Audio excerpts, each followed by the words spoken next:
Right now, as storms roll through southern Wisconsin, the city of Madison is still working to find a solution for ongoing flooding problems. And remembering the lives lost on this day 18 years ago and what a local girl says it's like to have been born on 9/11.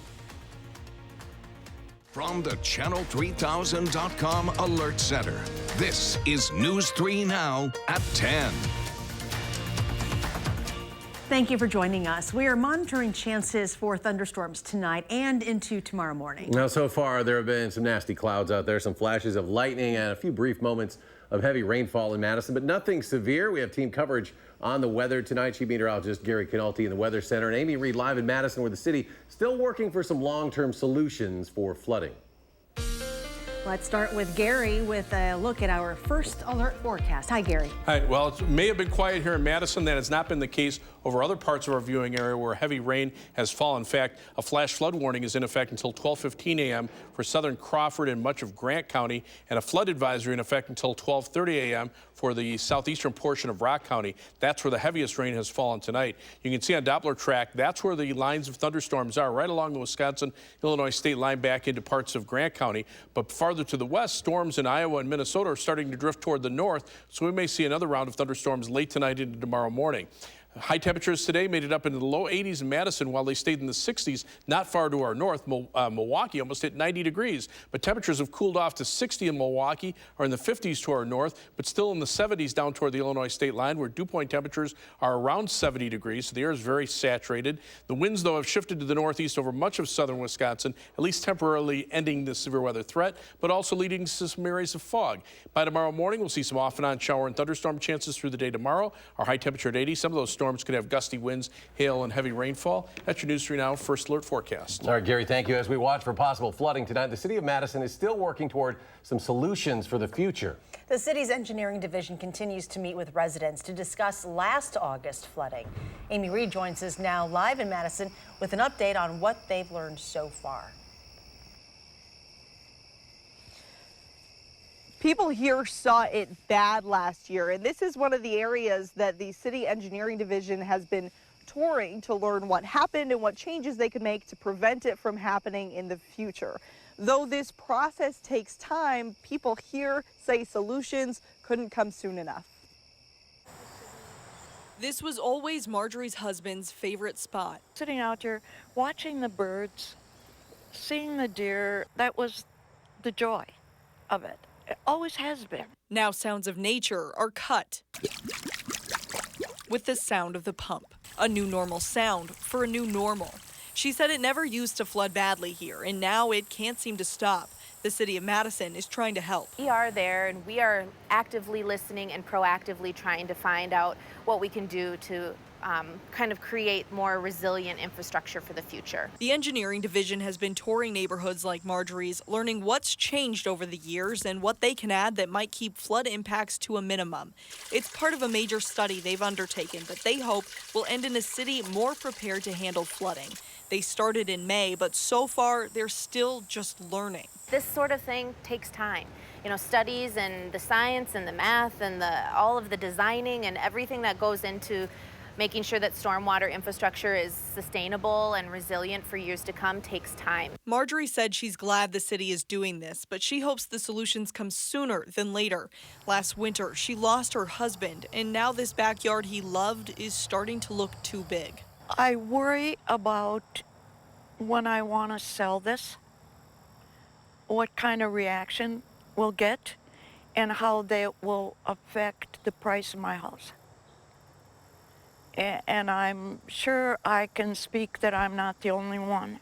She loves this home, and though she wishes the city had planned during development, she knows it can still be a good place to be. It just needs a little help. This is Eden. Was. And I think it can be, with a little control. Unfortunately, these things do take time. City engineering hopes to have some models for new projects up by late spring at the earliest. But while they're still in this data gathering phase, they said on nights like tonight where it rains, if you notice an area in your neighborhood where it floods, go ahead, snap a picture of it and send it to them. They may be able to fix that along with the other issues that they're seeing in the city. With multiple rounds of heavy rain possible over the next few days, Sauk County leaders are worried about possible flash flooding. Right now, there are free sand and sandbags available to county residents at the West Baraboo Garage off of Highway 136. Officials say especially if you've experienced flooding in the past, now is the time to prepare. And for all of your weather needs on the go, be sure to download our Channel 3000 First Alert Weather and Traffic app. It includes an interactive radar, up-to-the-hour forecast, and even a 10-day forecast. It is all free right now on the Channel 3000 First Alert Weather app. We could see a verdict tomorrow in the trial of a retired Catholic priest who had worked in Fort Atkinson. At least 10 witnesses took the stand today in Jefferson County Court. There are 2 more left to testify tomorrow. William Nolan faces 6 felony counts of second-degree child sexual assault. The accuser, a former altar boy at St. Joseph's Catholic School. Nolan was a priest there at the time. Tonight, those impacted by the potential arrival of F-35 aircraft at Truax Field are meeting to discuss that project. Alder Saeed Abbas, Grant Foster, and Marcia Rummel organized a listening session for neighbors in the area at Sherman Middle School this evening.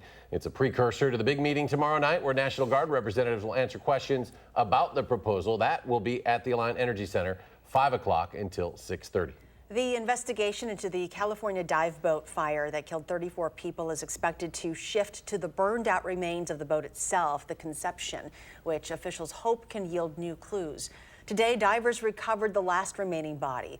Authorities are working to raise the ship from the Santa Barbara Channel, which has been repeatedly put off for several days due to bad weather.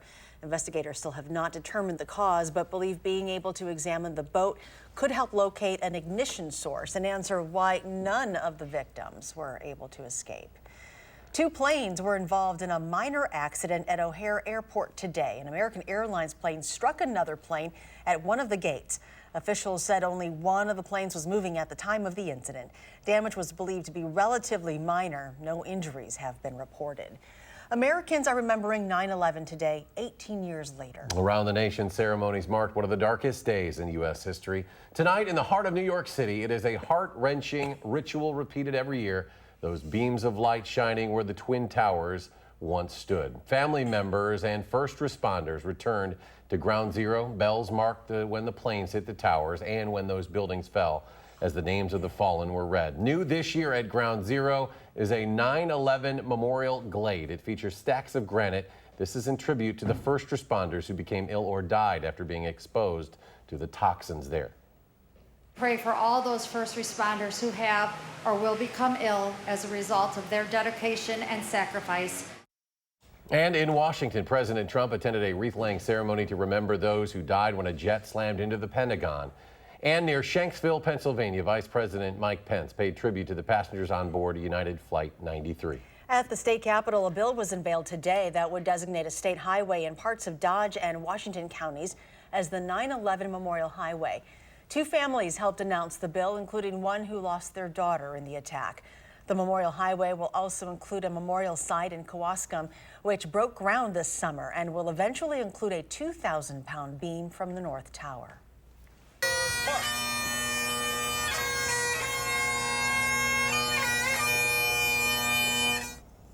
And on the east side at Fire Station 14, the Madison Fire and Police Department's honor guards hosted another remembrance ceremony.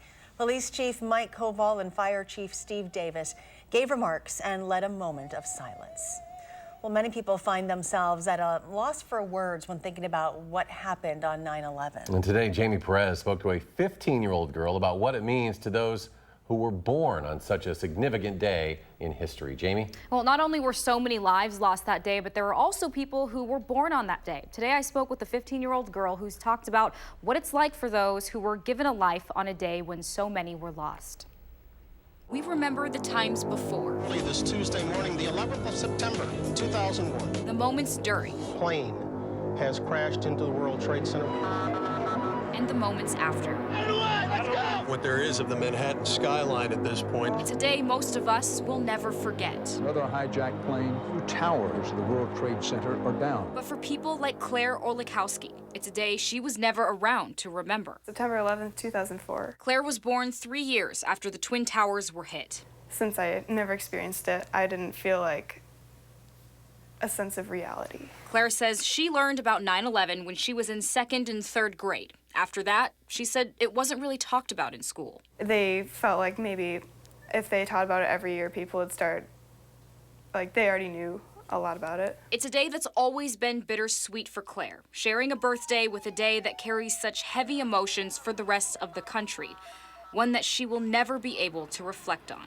Definitely really weird to be like celebrating while so many other people are remembering and mourning. Claire's mom, Sarah, felt the same at first. She was my first child, so to have that be the due date was a little bit like, that's kind of a ominous due date.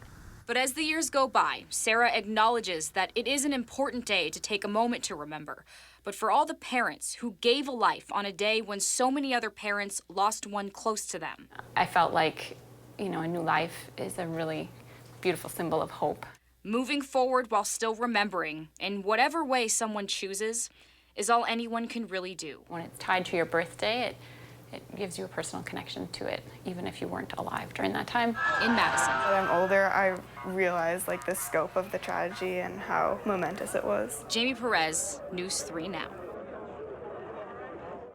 Claire turned 15 today and said though she didn't talk about 9/11 when she was at school today, she is remembering everyone who was affected on this day 18 years ago. We wish her a happy birthday. Yes. It is interesting to see how young people learn about Kind of this. cope with that. It's a little, it's a strange feeling, I'm sure.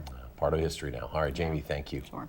Still to come tonight, General Motors recalling millions of trucks and SUVs after more than 100 reported crashes linked to a brake problem. Plus, why the president is now proposing a new ban on all flavored vaping products. Stay with us.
A Chinese woman is now facing up to 6 years in prison after being found guilty today of breaching security at the president's Mar-a-Lago resort earlier this year. Yu Xingjiang was convicted of unlawfully entering a restricted building and lying to a federal officer. That intrusion was initially investigated as a possible Chinese espionage effort, but no allegations of spying ever emerged during trial. Sentencing set for November 22nd. Supreme Court is allowing nationwide enforcement of a new Trump administration rule that prevents most Central American immigrants from seeking asylum in the U.S. The justice's order today temporarily undoes a lower court ruling that had blocked the new asylum policy in some states along the southern border. That policy is meant to deny asylum to anyone who passes through another country on the way to the U.S. without seeking protection there.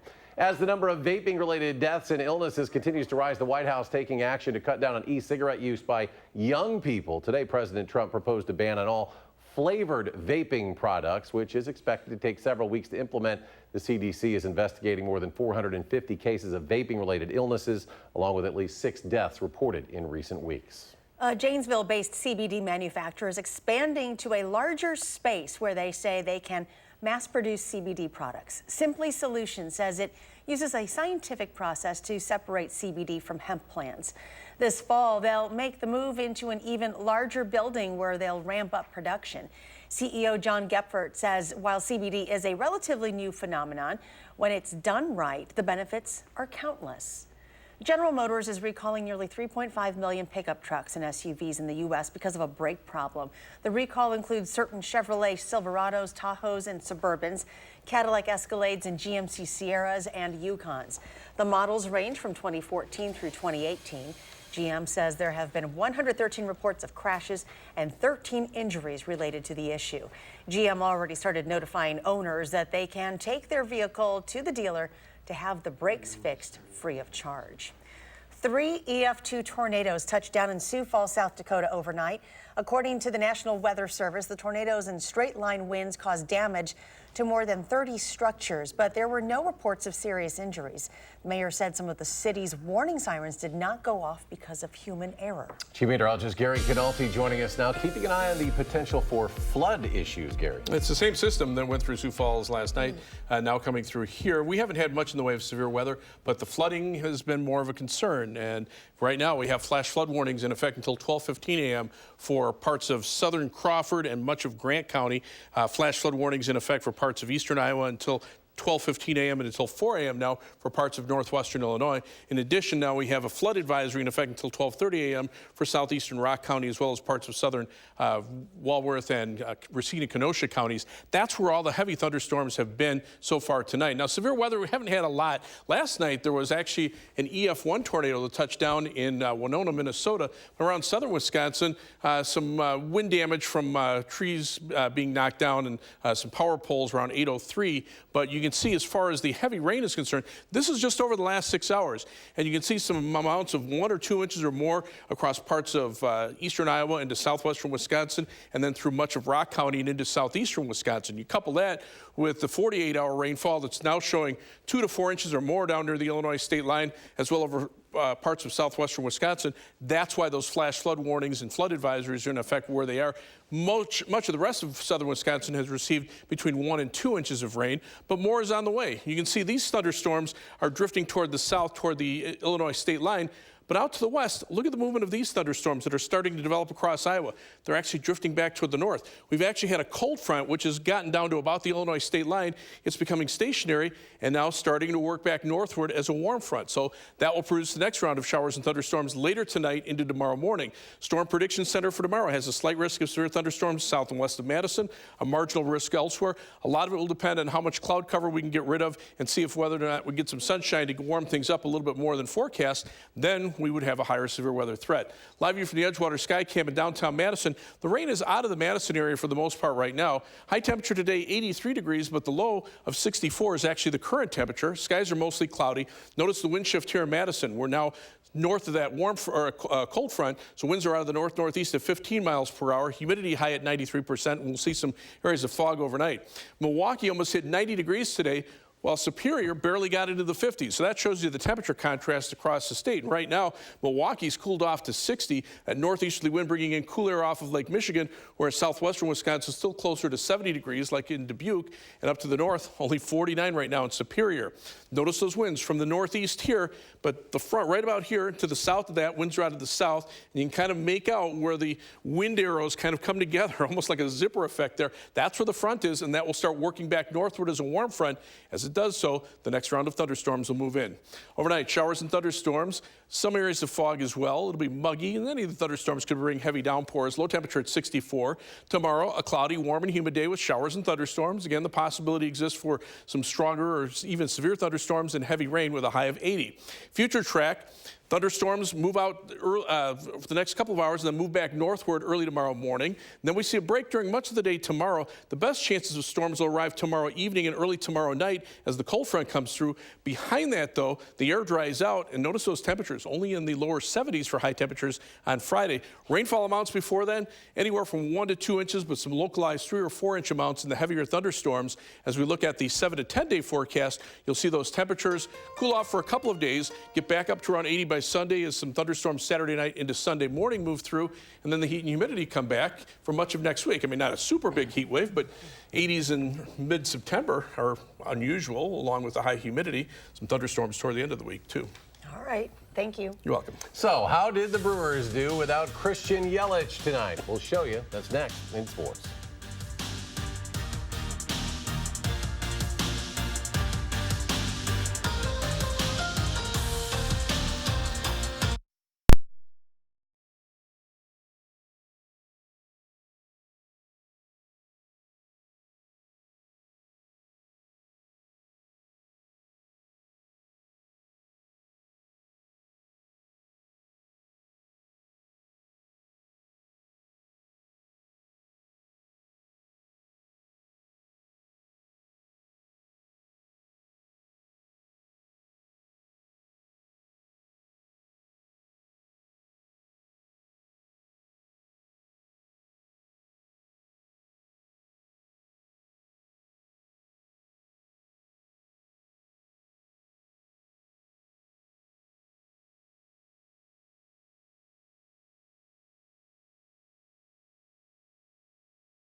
There's a report tonight that Christian Yelich might not be done for the season after all. Former Major League General Manager Jim Bowden says Yelich doesn't need surgery and might miss only 6 weeks.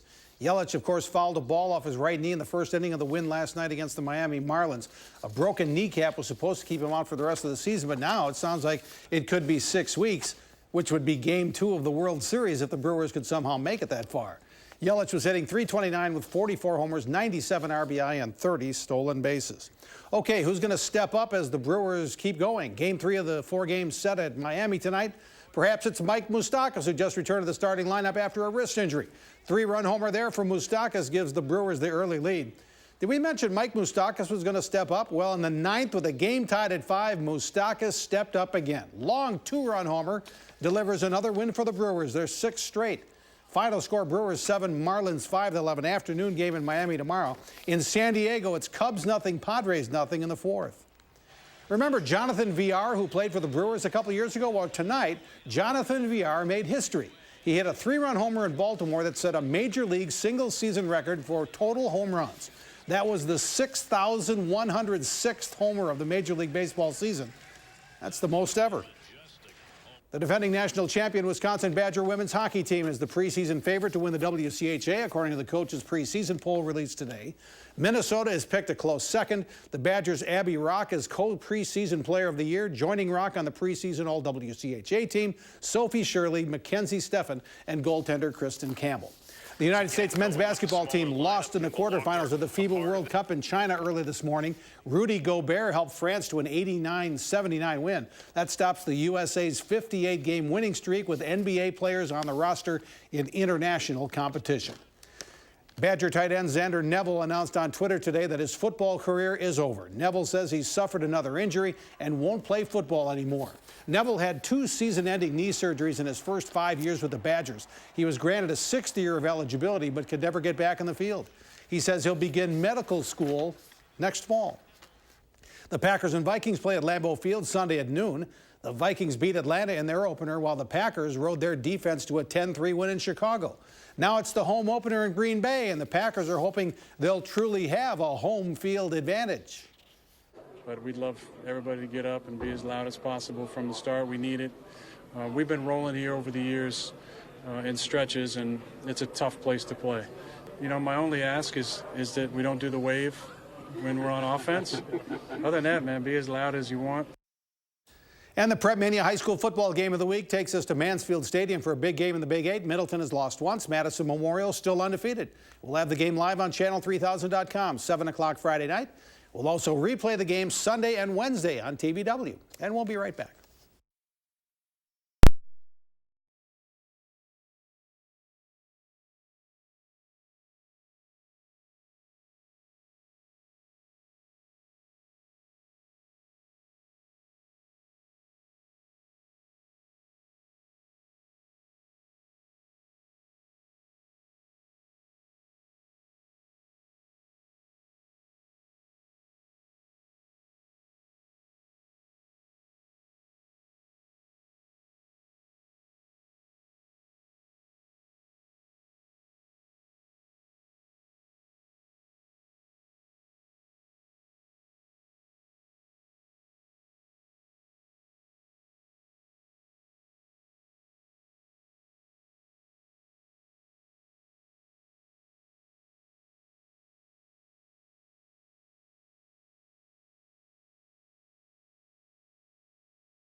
Showers and storms right along the Wisconsin-Illinois line, bringing some heavy rain out to the west. So the storms in Iowa starting to lift northward. It means another round will be here later on tonight. Thanks for joining us for News 3 Now at 10. Do something good, and we'll see you back here tomorrow.